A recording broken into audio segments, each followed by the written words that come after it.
How the White Parrot Turned Grey. One morning, when the sun rose and bathed all of creation in its golden light, the Great One called all the birds to him and looked at them with a loving smile. When Father Sun rises on the morrow and his healing light greets Mother Earth, I will call the bird with the most beautiful feathers to me. The birds started chattering excitedly, wondering who would be chosen by the Great One. They talked about what they could do to make their feathers even more beautiful, even shinier and more colorful, and very slowly their energies started to change. At first, they had been talking about each other's beauty. Now, they were looking at each other with envy. Their words of encouragement turned into long tirades about the imperfection of others. They spoke behind each other's backs and stared daggers at one another. All the birds sought to improve their beauty by bathing in fresh spring waters, diving through rainbows, singing to Father Sun, and asking Mother Earth for jewels they could brighten up their feathers with. All but one. Odide the White Parrot sat on a tree, his eyes closed, enjoying the sun and the mild breeze. At first, the other birds thought nothing of Odide simply sitting there.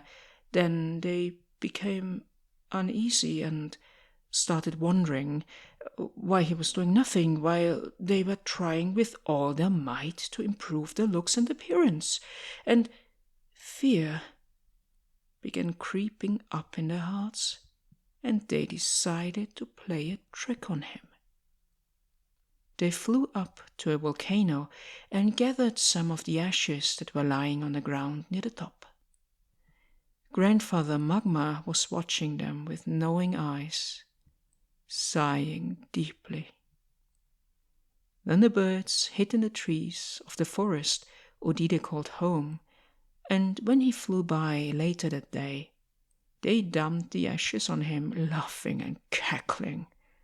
Now, they had spoiled his beauty for good, or so they thought. Odide, meanwhile, did not seem to care, nor did it have any effect on him. He kept flying around, talking to all of creation, a merry song accompanying him.